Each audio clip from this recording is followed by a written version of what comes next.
Salut à tous et bienvenue sur votre chaîne Real Madrid Info. Voici une toute nouvelle vidéo dans laquelle nous allons parler de les dernières infos du Real Madrid. On y va. Villarreal, Real Madrid, 4 choses à retenir du match. Pour le compte de la 28e journée de Liga, le Real Madrid s'est imposé 2-1 sur la pelouse de Villarreal. Après la qualification obtenue non sans souffrir face à l'Atlético pour les quarts de finale de la Ligue des Champions, le Real Madrid se rendait au stade de la Ceramica pour affronter Villarreal 5e de Liga. Un début de match canon du sous-marin jaune. Après 2 premiers avertissements donnés par Ayoze Pérez sur une frappe pied gauche 5e minute et une autre pied droit 7e minute, Villarreal ouvre logiquement le score sur un corner botté par Alex Baena et repris à bout portant par Juan Fouad suite à un cafouillage de la défense madrilène 8e minute. Les Merengues prennent l'eau mais en sortent vite la tête grâce à Kylian Mbappé. Le Français lance Brahim en une touche dans le bon tempo sur le côté droit. L'international marocain voit sa frappe du pied droit repoussée dans les pieds de Kylian Mbappé, qui suit bien l'action, et envoie le ballon dans le petit filet d'un tir puissant 17e minute. 6 minutes plus tard, l'attaquant français frappe à nouveau. Federico Valverde décale Lucas Vázquez sur l'aile droite. Le latéral espagnol centre en retrait pour Kylian Mbappé, qui contrôle le ballon, fixe la défense et décoche un tir du pied droit dans la lucarne droite 23e minute.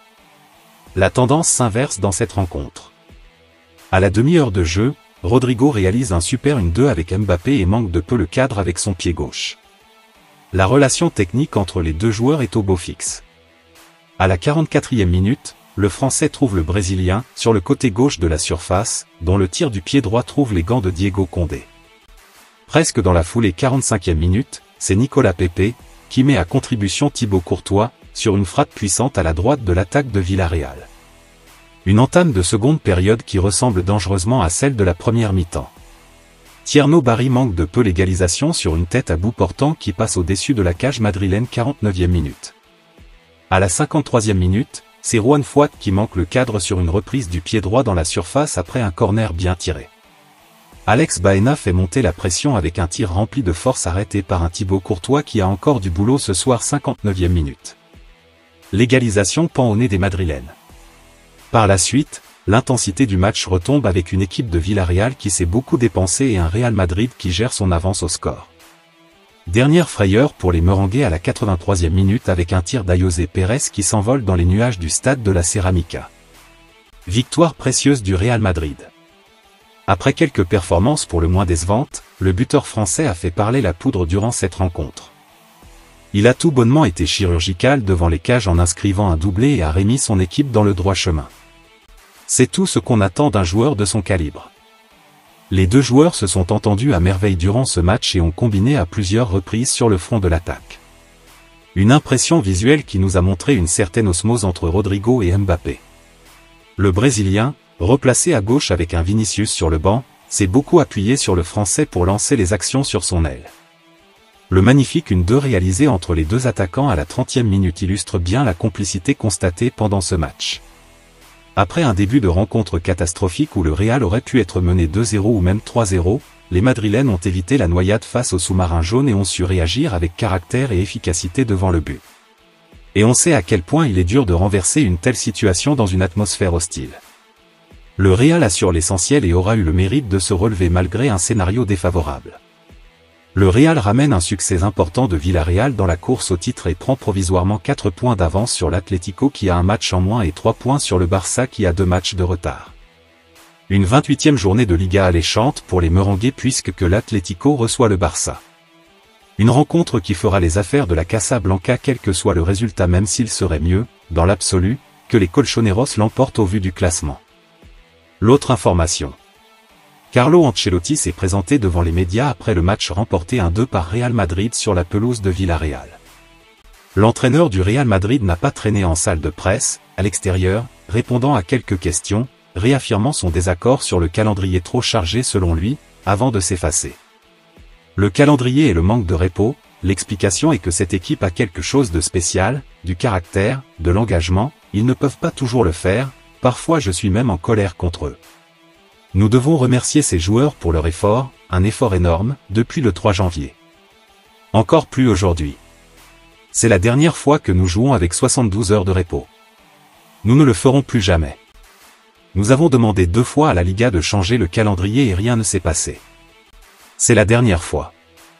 Le match, l'équipe a su résister dans les moments difficiles, c'est-à-dire à la première moitié des demi-temps.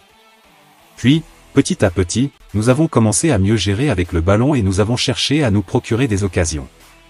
2 buts ont été marqués par Mbappé et quelques contre-attaques qui auraient pu mieux se dérouler en seconde période.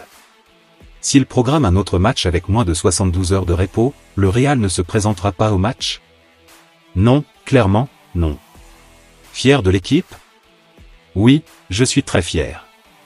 C'était un match piège, à cause de tout ce qui s'est passé, à cause des heures de repos et de la force du rival, qui est une bonne équipe, mais nous avons tenu bon physiquement. L'équipe était épuisée, c'est normal. C'est une victoire qui en dit long sur cette équipe et sur les ressources de ce groupe. Profiter de l'Atlético Barça? C'était important pour nous de gagner aujourd'hui. Je vais regarder le match, bien sûr, ce sera très divertissant. Je le regarderai en tant que supporter. Demain, je serai un fan de football. Et c'est tout. L'autre information. Mbappé refuse la comparaison avec Ronaldo. Kylian Mbappé est en forme et il l'a prouvé ce samedi en inscrivant un doublé capital pour permettre au Real Madrid de l'emporter à Villarreal 1-2. Discret contre l'Atlético de Madrid il y a 3 jours en Ligue des Champions, Kylian Mbappé a été nettement plus en vue ce samedi soir sur la pelouse de Villarreal. Tandis que son équipe était menée 1-0, l'international tricolore a inscrit un doublé en seulement quelques minutes pour permettre au Real Madrid de l'emporter 1-2. Un succès capital pour le club merengue et la barre des 30 buts toutes compétitions confondues dépassée pour l'ancien capitaine du PSG. Avec ses 2 buts, qui portent à présent son total à 31, Kylian Mbappé fait déjà mieux que le Brésilien Ronaldo 30 buts lors de sa première saison et devrait facilement battre Cristiano Ronaldo, qui avait lui inscrit 33 buts pour sa première saison au sein de la Casablanca. Des records qui prouvent que Mbappé marque déjà l'histoire du Real Madrid, mais l'attaquant français de 26 ans n'en fait pas une fixette. Ce sont 2 légendes qui ont marqué une époque. Mais à la fin, ce ne sont que des chiffres. Si je marque plus de buts que Ronaldo et Cristiano, cela ne veut pas dire que je suis meilleur. Le plus important, c'est d'aider l'équipe à gagner des titres, c'est tout. Marquer des buts, c'est important, mais ça ne compte que si l'on gagne la Liga, la Coupe du Roi et la Ligue des Champions, a expliqué à Marca l'attaquant du Real Madrid après la victoire de son équipe à Villarreal. Qu'il y attache de l'importance ou pas, Kylian Mbappé marche déjà dans les pas de Ronaldo et de Cristiano, les chiffres sont implacables et prouvent que malgré les critiques dont il a parfois été la cible, le numéro 9 du Real Madrid a parfaitement réussi son acclimatation dans la capitale espagnole. L'autre information. Mbappé en grève, le gros coup de pression. 3 jours après sa qualification pour les quarts de finale de la Ligue des Champions obtenue mercredi face à l'Atlético de Madrid, le Real Madrid s'est imposé sur la pelouse de Villarreal ce samedi grâce à un doublé de Kylian Mbappé 1-2. Une rencontre que les merengues ont disputée avec moins de 72 heures de repos, ce qui sera la dernière fois, comme l'a fait savoir Carlo Ancelotti. Déjà en conflit avec la Liga concernant l'arbitrage, le Real Madrid s'attaque désormais au calendrier.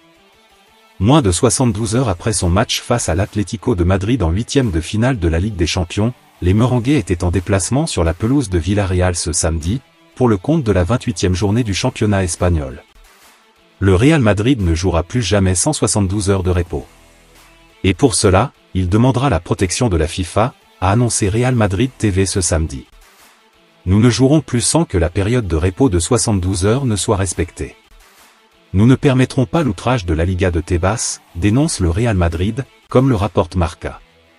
Ce qu'a confirmé Carlo Ancelotti en conférence de presse, cette équipe a quelque chose de spécial. Nous devons remercier les joueurs pour l'énorme effort qu'ils ont fourni depuis le 3 janvier. Encore plus aujourd'hui. C'est la dernière fois que nous jouons avec moins de 72 heures de repos. Nous ne le ferons plus jamais.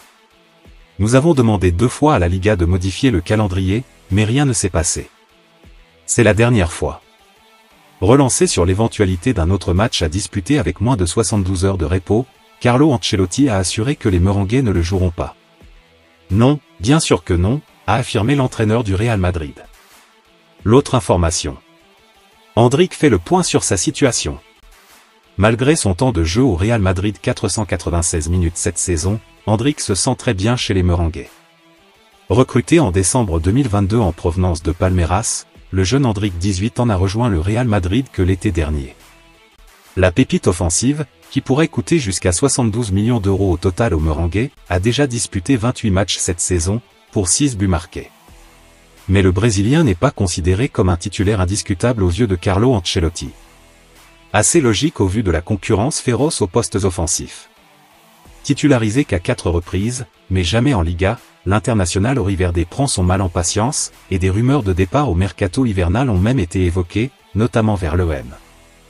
Malgré ça, Endrick est bel et bien resté à Madrid, déterminé à se faire une place. Comme il l'a déclaré à ESPN, il se sent très bien dans la capitale espagnole, je suis très heureux de faire partie de tout cela. C'est un sentiment incroyable d'être dans la meilleure équipe du monde, avec les meilleurs joueurs du monde. Entrer en jeu, en profiter, voir les pénaltys. Je suis heureux. Le message est clair.